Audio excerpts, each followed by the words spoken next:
What is up everyone, welcome to today's advanced weapon guide. In this guide we will be covering the sword and shield. This weapon is easily the most fun and the most versatile in my opinion. This is one of the more mobile weapons in the game, yet it still hits hard if used correctly.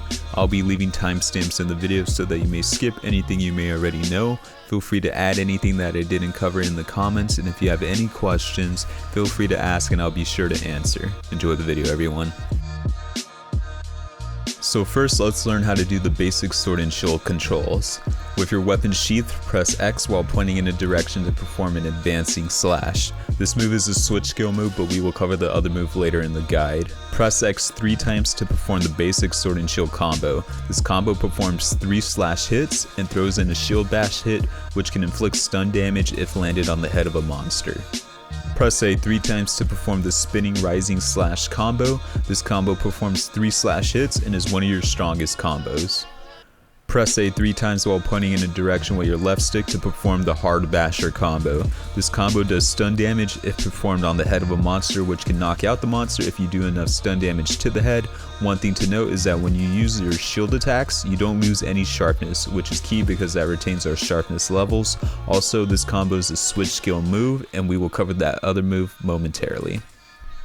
For our next move, we have the round slash, which can be performed by pressing X and A together after almost every move we can perform. If you perform this move while pointing in a certain direction, your character will perform the move in the direction you are pointing. This move is great for switching directions. It is a great combo finisher and is one of your strongest moves. However, to get the most amount of damage out of this move, you have to use it at the end of a combo. If you use it in between moves, you won't be getting the same damage output as you would if you were to use it at the end of a combo, so just keep that in mind. Next, with your weapon unsheathed, press X and A together to perform an advancing slash, which is a good move if you need to cover some ground. You can also perform this move off a ledge, which will turn the move into a jumping advanced slash. Alternatively, you can perform this move going up a ledge, which will turn into a jumping rising slash. All of the variations of the advancing slash can be followed up with any of the combos we mentioned before and more. Like I mentioned earlier, this move is a switch skill move, but we will cover the other move later in the guide. If you hold ZR, you will perform a guard, and you can also move while guarding by pointing your left stick in any direction. While guarding, you can also perform a rising slash by pressing X while holding ZR. This move can be followed up with any of the combos we mentioned before, which makes it a great combo starter. Press ZR and A together to perform a guard slash. This move is primarily a counter move, which if executed correctly can lead into big damage. If you time this move correctly, your character will automatically perform a shield bash. From there, you have 2 options. If you press X, your character will perform the perfect rush hop, which leads into its combos, or if you press A, you will skip the perfect rush hop and go right into the perfect rush 3 slash combo. Keep in mind, this counter move only works with weak monster attacks and roars. You can improve its success rate with the guard skill. However, even with max level guard, you won't be able to execute this counter on every monster move in the game. On top of that, there are better options to go with, which we will go into momentarily. Now let's talk about our next move, the back step. To perform the back step, press A while holding back after performing a move. One thing to note before we go further is that this move is fully invincible while you are in the animation of jumping back, so this is a great evasive maneuver to have when you are in tight situations. So after performing the back step, you have 4 options. The first option is without pressing any buttons, hold your left stick back to perform a rising slash, and you can follow up with any combo you like. The second option is without pressing any buttons, point forward to perform an advancing slash, which can be followed up with any combo you like. The third option is hold A, and once you see an orange glow, let go of A to perform a charged slash, and if it lands, you will automatically perform a scaling slash, which throws you up in the air, and you have 2 options while you are in the air. The first option is to press X, which will perform a jumping slash. You can change the direction of the jumping slash by pointing in any direction you like when you press X, and it can be followed up with any combo you like. The second option while you are in the air is to press A, which will perform falling bash, and if this move lands on the head of a monster, it will inflict stun damage. Just like jumping slash, you can change the direction of the move by pointing in any direction when you press A, and it can be followed up with any combo you like. The fourth option you have from the back step is while holding A, press X to perform perfect rush, which will launch your character forward to perform a leaping slash. From there, you will notice your character waiting for you to press an input, and you will notice a red flash appear. The red flash is an indicator of when you should be pressing X or A to perform the follow-up move. If you press the button as soon as the red flash appears, you will do more damage with the follow-up move. If you press the button too late or too early, you will lose out on damage. So after you perform the leaping slash and perfectly time the red flash, press X or A to follow up with a 3-slash combo. From there, you will have another opportunity to follow up with another hit by timing the red flash and pressing X or A. From here, you have two options. The first option is press A, which will finish the perfect rush combo with the move Spinning Reaper, which does good damage, but you won't be able to follow up with any moves other than rolling out or performing another back step. The second option is to press X, in which your character will perform a stabbing move, and if it lands, you will automatically follow up with a scaling slash. From here, you will have three options. The first option is to press X to perform a jumping slash, which we went over. The second option is to press A to perform falling bash, which we also went over. The third option is to press X and A, which will perform plunging thrust, which deals multiple hits to the monster. This move is really good for elemental damage and status buildup, and just like jumping slash and falling bash, you can change the direction of the move by pointing your left stick in any direction when inputting the move, and you can follow up with any combo of your choice. Another thing I want to share with the backstep, not only can you activate it after performing a move, but you can also activate it after performing a dodge roll. If you press A immediately after you dodge roll, you will go straight into the backstep. And what's cool is you can change the direction and where you want your character to aim towards. To switch the direction, point your left stick in the direction you want your character to face while pressing A immediately after you dodge roll. Lastly, with your weapon unsheathed, if you press Z, R, and Y, you will be able to use your items. This move is unique to the Sword and Shield and can be useful in tight situations.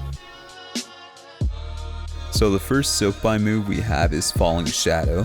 Falling Shadow is a forward leaping attack and it's great for closing the gap between you and the monster, and you can easily follow up with any combo you would like. The cost to use this move is 1 wire bug and the charge is roughly 5 seconds. The way the move works is if the attack lands, you will automatically go into a scaling slash, which gives you 3 options to follow up. The first option is to press X to perform a jumping slash. The second option is pressing A to perform falling bash. And the third option is pressing X and A to perform plunging thrust. All 3 options can be performed in any direction and can be followed up with any move you would like.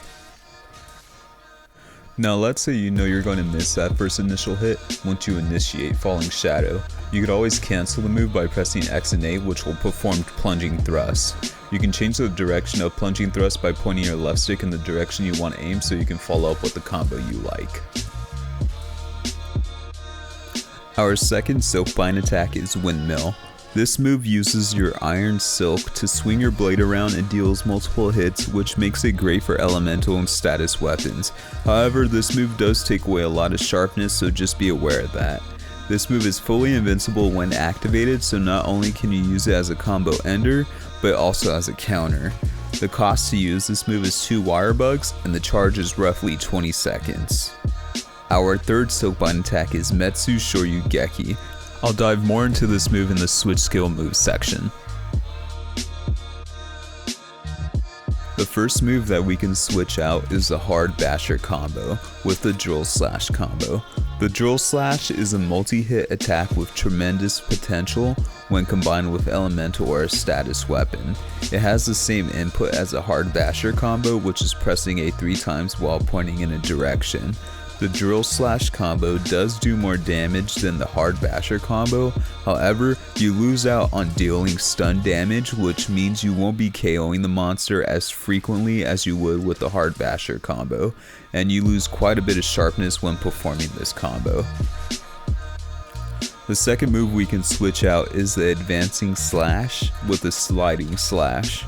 The sliding slash is a sliding maneuver that reaches far but lacks the ability to turn. Successfully landing the first hit or inputting the necessary command while sliding allows for a follow-up jumping attack.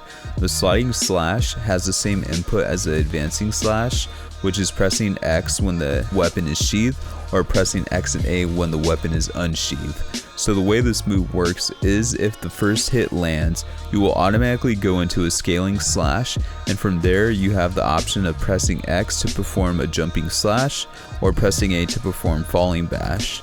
If the first move doesn't land, then the move that follows acts like an advancing slash, in which you can follow up with any move you would like.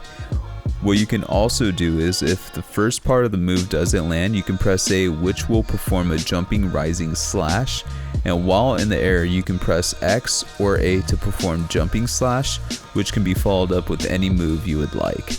The sliding slash also has the same properties as the advancing slash when performed off a ledge or up a ledge. Another thing to note is that the sliding slash will also replace the advancing slash as one of our options for the backstep.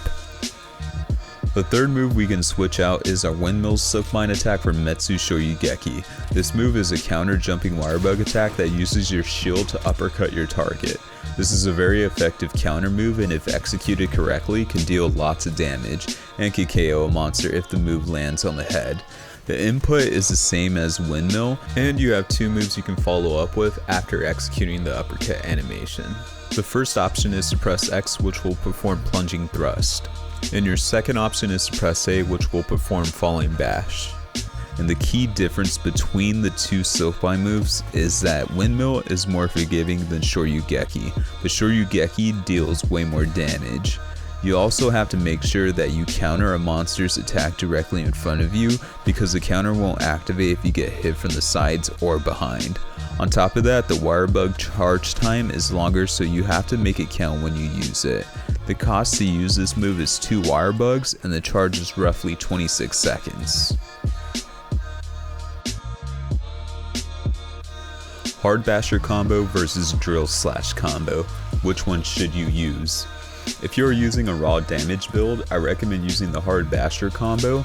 Being able to KO a monster is a huge advantage, and although you lose out on dealing damage compared to the drill slash combo, you get more opportunities to deal more damage when the monster gets knocked down. If you're using the sword and shield correctly, you should be able to knock out a monster 2 to 3 times per quest. Now, if you are using an elemental or status build, I would recommend using the drill slash combo, because with the hard basher combo, you can't deal elemental damage or status buildup with shield attacks, so it defeats the purpose of using an elemental build or status build if you are trying to be optimal. Personally, I still use the hard basher combo on my elemental and status builds because I think it's more fun to use and I simply love KOing monsters. But if you're trying to be optimal, use the drill slash combo when using an elemental or status build. Next, we have the advancing slash versus sliding slash. Which one should you use? I personally recommend the advancing slash over the sliding slash. Although the advancing slash isn't as flashy as the sliding slash, I find myself to be more accurate with the advancing slash, and you are not forced to commit to a combo. From my experience, the sliding slash puts you in harm more times than not, and it's really tough to properly space yourself with the sliding slash. And as we know, timing and placement is really key in Monster Hunter. However, I think between these two, it comes down to preference. There are some matchups where you can benefit from sliding slash, but in my opinion, advancing slash is the better way to go. Lastly, we have Metsu Shoryugeki versus windmill. Which should you use? Now with these two, I don't have a problem with anyone going either way. Both are really good not only as counter options but also as offensive moves. However, Shoryugeki does take some mastery to use optimally, and it's less forgiving compared to Windmill. Windmill is way more forgiving because you are fully invincible during the animation and the wire bugs recover faster. Personally, I use Shoryugeki on all my builds because I think it's the coolest move in the game, and it's the sole reason why I started using Sword and Shield when the move was first introduced back in Generations. Aside from that, when executed correctly, the payoff is huge. You deal big damage and you can knock out the monster if you hit the head, which is so satisfying when it happens. The first combo we have is a spinning rising slash combo followed by a round slash. This combo is great if you only have a short window to attack, and it does great damage. Our next combo is a hard basher combo followed by a round slash. You primarily want to target the head of a monster when utilizing this combo because our goal with this combo is to knock out the monster. This combo is great if you have a short period to attack, and even if we don't knock out the monster, we are doing great damage. This combo can also be applied with the drill slash combo. The next combo allows you to keep attacking without any breaks in between moves. To perform this combo, press X, X, AA into round slash, and repeat the inputs. This combo is great for keeping the pressure on while being able to switch directions if needed, and is best used if you are targeting a specific part of a monster. Our next combo is two different routes of combos you can take depending on the situation. The first route is the spinning rising slash combo or the drill slash combo, followed by a round slash going into the perfect rush, and to finish the perfect rush combo, you'll perform plunging thrust. This combo is great for dealing lots of elemental damage and piling on status buildup. Even for raw damage, sword and shields, it's great. However, you would ideally be performing this combo to any part of the monster but the head. If you are targeting the head of a monster, I would suggest the second route, which is to start off with the hard basher combo, followed by a round slash, going into the perfect rush, and to finish the perfect rush combo, you'll perform falling bash. This is a great combo route if you want to try to knock out the monster while dealing great damage. For our next combo, we will be utilizing our SILKBIND moves to finish off our combos. Now you would think you would ideally save your wire bugs for countering enemies' attacks with Shoryugeki or Windmill, but if we want to optimize damage, sometimes it's better to utilize these moves as combo finishers and not just as defensive options. So you can go into the hard basher combo, the spinning rising slash combo, or the drill slash combo, followed by the round slash into Shoryugeki, or finish it with Windmill. Now for our next combo, when we knock out a monster, I would say 95% of the time you are able to get off two perfect rush combos. The reason I say 95% of the time is because depending on how long you take to start attacking after the monster is knocked out, will determine how much time you have to get off the two perfect rushes, and another factor is the monster taunting after they get up from being knocked out. I would say most of the time they will taunt, but occasionally they will start attacking once they get up. Now what I like to do is start off with the spinning rising slash combo followed by a round slash, and then go into the perfect rushes, and if I were using a raw damage build, I would finish the second perfect rush combo with the falling bash. If I were using an elemental or status build, I would end the combo with plunging thrust. Now if you wanted to be completely safe in terms of landing all your hits from the two perfect rushes, you could skip the first initial combo and go straight into the perfect rush. And obviously, you would want to aim for the head of the monster when performing this sequence. This last sequence is not necessarily a combo, but if you have Shoryugeki equipped, when the monster is ready to be mounted, you should always be using Shoryugeki to deal big damage before mounting the monster. And that's going to do it for today's weapon guide. I hope you guys enjoyed the video. If you have any questions, don't be afraid to ask in the comments because I'm here to help. I thank you guys for tuning in and I appreciate all the support. I got more videos coming, so stay tuned for those, and until next time guys.